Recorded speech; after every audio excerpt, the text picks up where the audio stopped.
What's going on, guys? The Comics Kid 2099 here. Welcome to day 334 of the 365-day graphic novel review challenge. In yesterday's video, I talked about First X-Men by Neil Adams and Christos Gage. I said it was one of the worst X-Men stories that I've ever read, but it is not the absolute worst X-Men story that I've ever read. Today I want to talk about the worst X-Men story I've ever read. For my money, it is Weapon X, Days of Future Now. This is a 5-issue miniseries written by Frank Thierry with art by Bart Sears and Andy Smith. A little background on this book before I talk about the book itself. In the early 2000s, when I was first getting into X-Men comics, there was a series called Weapon X. And the premise of this book was that during the events of the original Weapon X program that created Wolverine, Wolverine escaped from the Weapon X program, and he slashed up some soldier's face while he was escaping. And that soldier, he got really mad, not just at Wolverine, but at all mutants, and he wanted to spend the rest of his life exterminating mutants. And so in the present day, he puts together a new Weapon X program that uses C-list mutants as soldiers/tools to serve his every whim. You had characters like Wildchild, Aurora, Sauron, Mesmero, Kane, and Marrow. Basically just a whole bunch of C-list leftovers from the 1990s, more or less. And that series lasted about 25 or so issues, and then it ended. And then this miniseries is meant to be kind of a tie-in slash epilogue to that series. It's basically meant to wrap up everything that didn't get wrapped up in the main series. The problem with that, from a business point of view, if you will, is that that entire series did not get collected in trade paperback. There were only 2 trade paperbacks for that series, and they never did finish collecting the rest of the series in trade paperback. So if you somehow stumbled upon this book right here, you might be a little bit confused because this is referencing some 25 to 30 issues of a Weapon X series that you may have never even heard of before. That's a series that I don't hear a whole lot of people talk about. Even hardcore X-Men fans, I don't hear them talk about that Weapon X series a whole lot. So if you're somehow reading this, you might be a little bit confused because this is tying up subplots from a series that you may have never read before. Best case scenario, you may have read the first 2 trade paperbacks, but you didn't get around to reading the rest of the series because they never collected the rest of the series in trade paperback.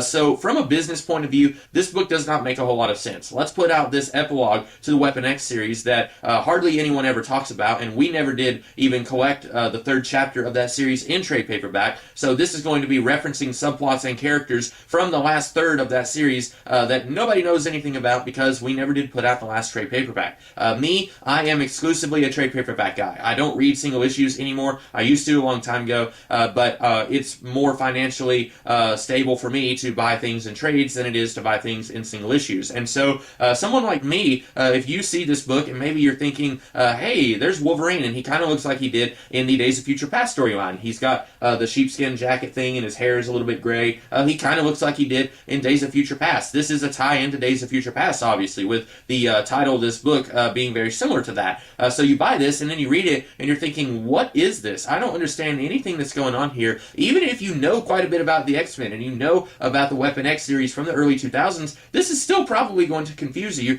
as it did me. So from a business point of view, this doesn't make a whole lot of sense. It would basically be like if there were 4 trade paperbacks or 4 storylines for a series, and they collected storyline 1, 2, and 4, and never got around to collecting storyline 3. That's basically what's going on here. A lot of this, I feel like, would have made a little bit more sense if they had finished collecting that series, and then maybe this would make a little bit more sense to people who had read that. On the back of the book, this says, the War of the Programs is over. Now, director Malcolm Colcord is ready to take his plans to the next level. It's the Weapon X you love, only now all bets are off. Witness the end of Frank Thierry's Weapon X saga, starring Agent Zero, Phantom X, Sublime, Chamber, and of course, Wolverine.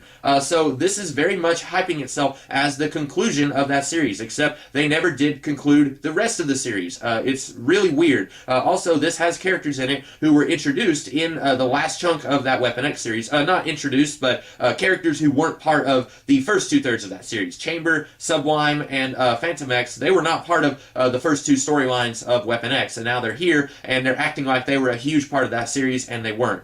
So the other problem with this book is that narratively, this book does not make any sense at all. This story, I hesitate to even call it a story, it jumps around all over the place throughout the entire 5 issues. We start 30 years in the future. We start with Wolverine looking kind of like this, and he's basically saying, we were supposed to have prevented this future from happening. Where did it all go wrong? And then we are, in theory, going to see where it all went wrong with these two guys who are trying to take control of the Weapon X program from each other, and they're trying to kill each other. That's the war of the programs that they're talking about. We're trying to see that become the Days of Future Past storyline that we saw back in 1980. The problem is that this does not have a cohesive story that leads to that future. It keeps jumping all over the place. 30 years from now, and then the present day, and then 5 years from now, and then 24 hours earlier, and then 6 years from now. That's what it does throughout the entire book. This book is unreadable. Even for someone who's a huge X-Men fan, I could not make heads or tails of this book. It cannot stay in one place for too long before it jumps to another time period, and it starts showing you some other stuff in this weird time travel jumping around thing. It makes absolutely no sense, even if this thing was 3 times longer, and Frank Thierry had a whole lot more room to explore all the ideas that he wanted to explore to conclude his Weapon X saga. This still would not make any sense. It's way too confusing. Whenever I read something like this, I can totally understand why my friend says that he hates time travel stories, because I hate this time travel story. This is awful. This is not something that I would recommend to anybody. Even if you are an X-Men completionist, please do not waste your money on this book. I did, and I regret it to this very day. So those are my thoughts on Weapon X, Days of Future Now. Really not a very good book at all. Just one of the worst things ever. I really hate this book. Every time that I read it, I hate it more and more. So those are my thoughts on this book. I hope that you guys liked this video, and if you did, be sure to like, share, comment, and subscribe, and I will be back tomorrow with a different video. In the meantime, you guys have a great rest of the day. Catch you later.